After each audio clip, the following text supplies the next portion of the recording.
Hi friends, good morning. First of all, please my channel like, share, subscribe and comment.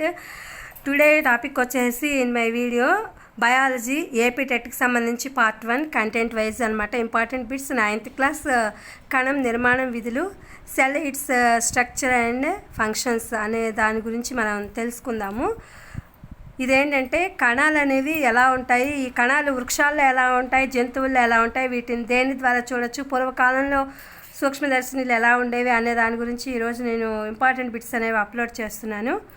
ఉల్లిపొరలో కణాలు ఏ ఆకారంలో ఉంటాయి, దీర్ఘచతురస్ర ఆకారంలో ఉంటాయి. అంటే మనం ఉల్లిపొరని కనుక ఆ యొక్క ఎలక్ట్రానిక్ సూక్ష్మదర్శిని కానీ లేకపోతే అంతకుముందు ఉండేటువంటి పెద్ద పెద్ద సూక్ష్మదర్శినిలో కానీ పెట్టి చూస్తే కనుక ఆ ఉల్లిపొరలో ఉండేటువంటి కణాలు మనకి దీర్ఘచతురస్ర ఆకారంలో కనబడతాయి.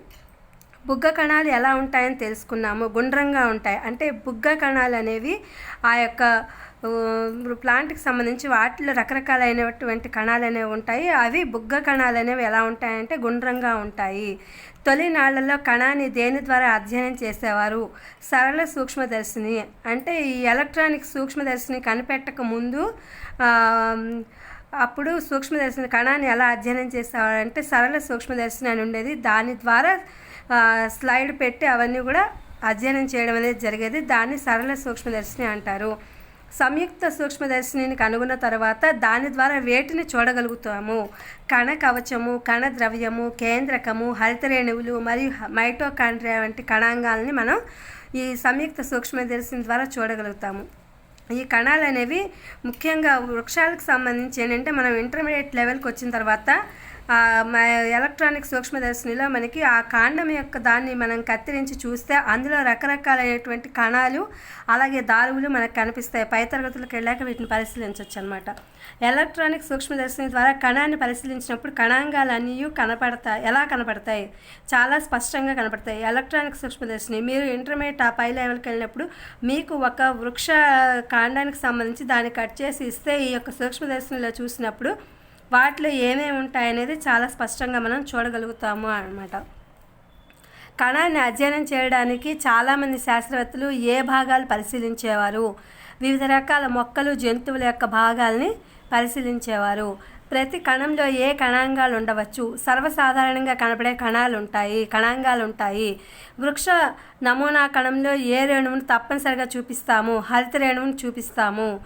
దేనిని చూస్తే అందులో హరిత రేణువులు ఉండవని మనకు తెలుస్తోంది? మొక్కల్లో భాగాలైన వేర్లలో కణాలను చూస్తే కనుక దాంట్లో అసలు వేర్లలో హరితరేణువులు ఎలా ఉంటాయి? అందుకని చెప్పి వేర్లలో మొక్కల భాగాలైన వేర్లలో హరితరేణువులను కణాలు అనేవి ఉండవు.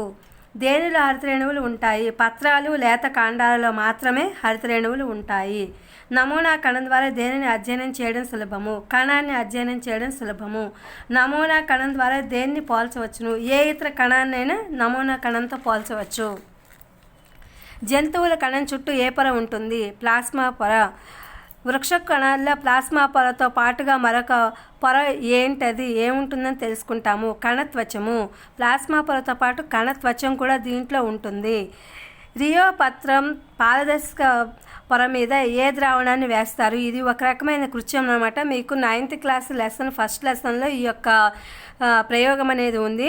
ఈ రియోపత్రం అనేది పారదర్శక పొర మీద మనం ఏదనేది వేస్తే, ఉప్పు ద్రావణాన్ని వేస్తే ఆ పొర మీద దాన్ని మనం పారదర్శకంగా చూపించవచ్చు అని చెప్పి రియోపత్రం అనే దాని మీద చెప్తున్నారు ప్రయోగపూర్వకంగా. ఉప్పు ద్రావణం వేసినప్పుడు దేనిలో ఉన్న నీరంతా వెలుపలికి వస్తుంది? పత్రంలోని కణాల్లో ఉన్న నీరంతా వెలుపలికి వస్తుంది. కణద్రవ్యం దేనితో కుదించబడుతుంది? కణత్వచంతో కణద్రవ్యం కుదించబడుతుంది. మనకు కనబడే రంగు భాగపు బాహ్య అంచును ఏమంటారు? ప్లాస్మా పొర లేదా కణత్వచం అంటారు. ప్లాస్మా పొర లేదా కణత్వచం ఏ భాగం నుండి వేరైపోతుంది? కణకవచం నుండి వేరైపోతుంది. అంటే ఇవన్నీ కూడా క్రమంగా అభివృద్ధి చెందాక ఈ యొక్క మార్పులు అనేవి జరుగుతాయన్నమాట.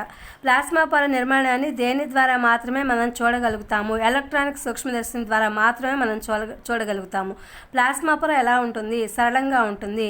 ప్లాస్మా పొర దేనితో నిర్మితమై ఉంటుంది? ప్రోటీన్లు, లిపిడ్లతో నిర్మితమై ఉంటుంది. కణం యొక్క బాహ్య త్వచాన్ని ఏమంటారు? ప్లాస్మా పొర. ప్లాస్మా పొర కణంలోని దేనితో వేరు చేస్తుంది? కణంలోని కణ ద్రవ్యాన్ని బాహ్య పరిసరాలతో వేరు చేస్తుంది ప్లాస్మా పొర.